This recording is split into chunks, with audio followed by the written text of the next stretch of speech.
Hello friends, నమస్తే. అమెరికాలో మృతి చెందిన వ్యక్తి చివరి చూపు కోసం ఓ కుటుంబం దీనంగా ఎదురుచూస్తోంది. హైదరాబాద్లోని బోడుపల్ పరిధిలోని మేడిపల్లికి చెందిన సాఫ్ట్వేర్ ఇంజనీర్ శ్రీధర్ పోనుగంటి అనారోగ్యంతో నవంబర్ 27న న్యూయార్క్లోని బఫెల్లో సిటీలోని తన అపార్ట్మెంట్లో చనిపోయారు. తన భార్య, కొడుకు హైదరాబాద్లో ఉండటం, చుట్టుపక్కల తెలిసిన వాళ్ళు కూడా ఎవరూ లేకపోవడంతో అతని మరణాన్ని ఎవరూ గుర్తించలేకపోయారు. రోజు భార్య అతనికి ఫోన్ చేస్తూ ఉంటుంది. అయితే నవంబర్ 27న శ్రీధర్ ఫోన్ లిఫ్ట్ చేయలేదు. పలుమార్లు ఫోన్ చేసినా ఫలితం లేకపోవడంతో అపార్ట్మెంట్ యజమానులకు తెలియజేసింది. దీంతో వారు ఆ అపార్ట్మెంట్కి వెళ్ళి భర్త మరణ వార్తను వారు ఆమెకు తెలియజేశారు. దీంతో కన్నీటి పర్యమంతమైన ఆ కుటుంబం శ్రీధర్ మృతదేహాన్ని త్వరగా అమెరికా నుండి భారత్కు తీసుకురావాలని వేడుకుంటోంది. తెలంగాణ ప్రభుత్వానికి విజ్ఞప్తి చేసింది. కేటీఆర్ని కలిసి ఈ మేరకు విన్నవించుకుంది. అంతేకాకుండా శ్రీధర్ భార్య ఝాన్సీ రాణి తన ట్విట్టర్ ఖాతా ద్వారా కేంద్ర ప్రభుత్వానికి, ఇండియన్ ఎంబసీకి వరుస ట్వీట్లు చేసింది. ఆమె తన ట్విట్టర్ ఖాతాలో తన మనోవేదనను ఇలా తెలియజేసింది. సార్, నా పేరు ఝాన్సీ రాణి అఫల. నా భర్త శ్రీధర్ పానుగంటితో కలిసి మేము అమెరికాలోని న్యూయార్క్లో బఫెలో సిటీలో ఉంటున్నాం. గత 5 ఏళ్లుగా అక్కడే M&T బ్యాంక్లో నా భర్త సాఫ్ట్వేర్ డెవలపర్గా పనిచేస్తున్నారు.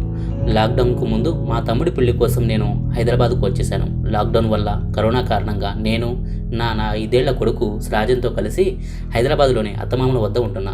ప్రతిరోజు నా భర్తను నేను 4-5 సార్లు ఫోన్ చేసేదాన్ని. ఆయన కూడా ఎంత పనిలో ఉన్నా మాతో టైం స్పెండ్ చేసేవాడు. ప్రతిరోజులాగే నవంబర్ 27న నేను నా భర్తకు ఫోన్ చేశాను, కానీ ఆయన ఫోన్ లిఫ్ట్ చేయలేదు. సరేలే, ఫోన్ ఎక్కడో పెట్టి ఉంటారులే అని కొన్ని గంటల తర్వాత మళ్ళీ చేశాను. అయినా ఫోన్ లిఫ్ట్ చేయలేదు. దాంతో నాకు భయం వేసింది. వెంటనే మేము ఉంటున్న అపార్ట్మెంట్ యజమానికి సమాచారం ఇస్తాను. కాస్త వెళ్ళి చూడండి అని చెప్పాను. వాళ్ళు వెళ్ళి చూస్తే లోపల గడియ పెట్టి ఉంది. వారి వద్ద ఉన్న మరో స్పేర్ తాళం చెవితో తలుపు ఓపెన్ చేసి చూస్తే మంచంపై నా భర్త శ్రీధర్ స్పృహ లేకుండా పడి ఉన్నారు. వెంటనే అమెరికా ఎమర్జెన్సీ నెంబర్ 911కు ఫోన్ చేసి సమాచారం ఇచ్చారు. ఆ విషయాన్ని మాకు కూడా అపార్ట్మెంట్ యజమాని చెప్పారు. నిద్రలోనే శ్రీధర్ మరణించాడని వైద్యులు తేల్చారు. రీపోస్ట్ మార్టం చేయించి రిపోర్ట్ తీసుకున్నాకే నా భర్త మృతదేహాన్ని అమెరికా నుంచి భారత్కు తీసుకురావడం సాధ్యమవుతుంది. అక్కడ మా స్నేహితులు కానీ బంధువులు కానీ ఎవరూ లేరు. మేమేమో ఇక్కడ ఉన్నాం. ప్లీజ్ నా భర్త మృతదేహాన్ని అమెరికా నుంచి భారత్కు తీసుకురావడానికి సాయం చేయండి. నా భర్త పాస్పోర్ట్ నెంబర్ P2964643. ప్రస్తుతం నా భర్త మృతదేహం Erie County Department of Health office 501 Kingston Avenue, Buffalo, New York 14214లో ఉంది. వేల కిలోమీటర్ల దూరంలో ఓ అనాథ శవంలా నా భర్త శవం ఉంది. మా కుటుంబానికి మీ సాయం కావాలి. హైదరాబాద్కు తీసుకురావడానికి దయచేసి సాయం చేయండి. అకస్మాత్తుగా అతడి మరణం మాకు ఎంతో తీరని వేదనను, బాధను కలిగిస్తుంటే అతడి శవాన్ని కూడా మేము అమెరికా నుంచి తీసుకురాలేకపోవడంతో మా గుండెలను పిండేసినట్టు అవుతుంది. చేతులు జోడించి అడుక్కుంటున్నా. అమెరికా అధికారులతో మాట్లాడి వీలైనంత త్వరగా నా భర్త మృతదేహాన్ని హైదరాబాద్కు రప్పించండి. ఆయన్ను కడసారి చూసే భాగ్యం కల్పించండి అంటూ ఝాన్సీ రాణి అధికారులను వేడుకుంటున్నారు. తెలంగాణ మంత్రి కేటీఆర్ను కలవడమే కాకుండా ప్రధానమంత్రి నరేంద్ర మోదీకి, PMO ఆఫీస్కి, అమెరికాలోని ఇండియన్ ఎంబసీకి ట్విట్టర్ ద్వారా వేడుకున్నారు. బాధిత కుటుంబాన్ని ఎవరైనా సంప్రదించాల్సి వస్తే మృతుడి సోదరి కవిత ఫోన్ నెంబర్ 9182631204 నెంబర్కు ఫోన్ చేయవచ్చు. ఇప్పుడు మరో కీలక విషయానికి వద్దాం. అమెరికాలో ఎవరైనా చనిపోయినప్పుడు వారి స్వస్థలాలకు తీసుకురావడం అంత ఈజీ కాదు. అక్కడ చాలా ఫార్మాలిటీస్ ఉంటాయి. స్వదేశంలో ఎవరైనా చనిపోయినప్పుడు మనకున్న సాంఘిక పరిస్థితుల వల్ల చనిపోయిన వ్యక్తి యొక్క కుటుంబ సభ్యులకు ఎటువంటి భారం లేకుండానే బంధుమిత్రుల సహకారంతో అన్ని పనులు చకచకా జరిగిపోతాయి. కానీ విదేశాల్లో భారతీయులు ఎవరైనా చనిపోయినప్పుడు అక్కడ దహన సంస్కారాలు చేయడానికి ఎన్నో నియమ నిబంధనలు పాటించాల్సి ఉంటుంది. అలాగే పార్థివ దేహాన్ని భారతదేశం తరలించాలన్న అనేక శవ పరీక్షలు, మరెన్నో ప్రభుత్వ అనుమతులు అవసరమవుతాయి. చనిపోయిన వారు సామాన్యుల, ప్రముఖ వ్యక్తుల అనే విషయాన్ని పక్కన పెట్టి విదేశాల్లోని ప్రభుత్వ అధికారులు అన్ని నియమ నిబంధనలను తూచా తప్పకుండా పాటిస్తారు. ముఖ్యంగా విదేశాల్లో అకస్మాత్తుగా ఎవరైనా చనిపోయినప్పుడు ఎలాంటి తదుపరి చర్యలు తీసుకోవాలో తెలియని అయోమయ స్థితిలో వారి కుటుంబం ఉండటం సహజం.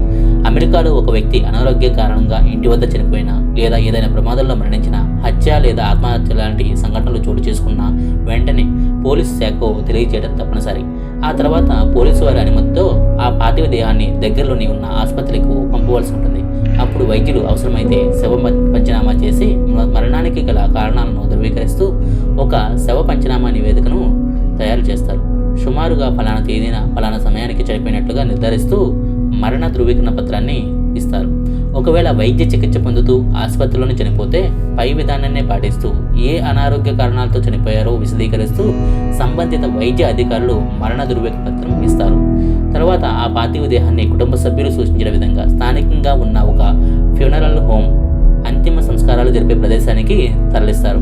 అప్పుడు వారు ఆ అధికారులు కుటుంబ సభ్యుల నుండి కావలసిన సమాచారాన్ని రాతపూర్వకంగా తీసుకొని కొన్ని వివరాలను సర్టిఫికెట్లను అడుగుతారు. తర్వాత తదుపరి చర్యలను చేపడతారు.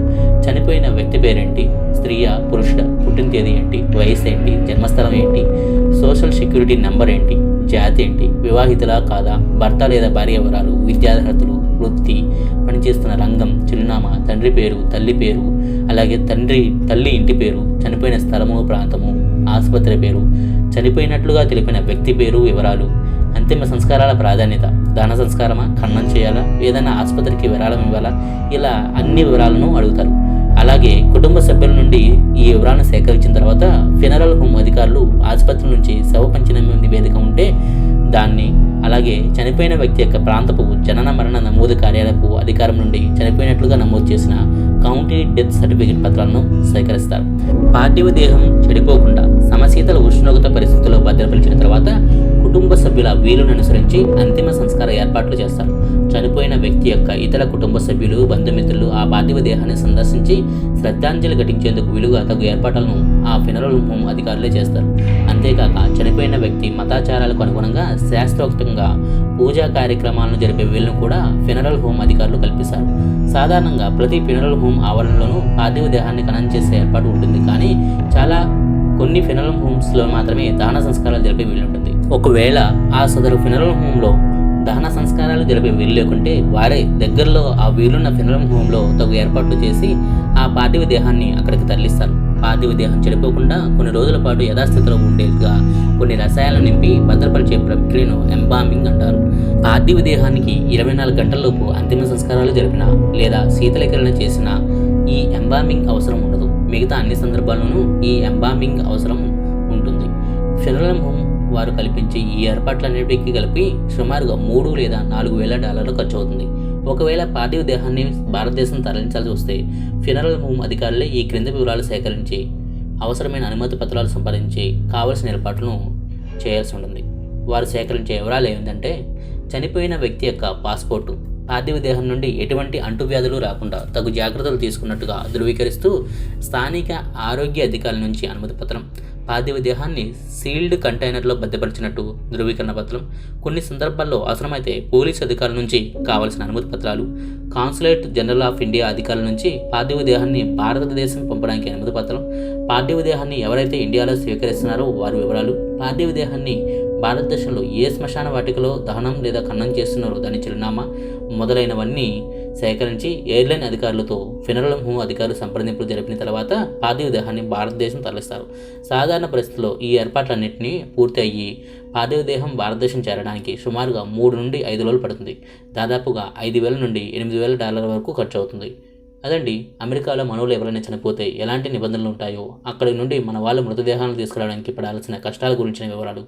మీకు ఈ వీడియో నచ్చితే లైక్ చేయండి, షేర్ చేయండి. మరిన్ని ఇంట్రెస్టింగ్ వీడియోల కోసం మా ఛానల్ను సబ్స్క్రైబ్ చేయడం మాత్రం మర్చిపోకండి. Thank you.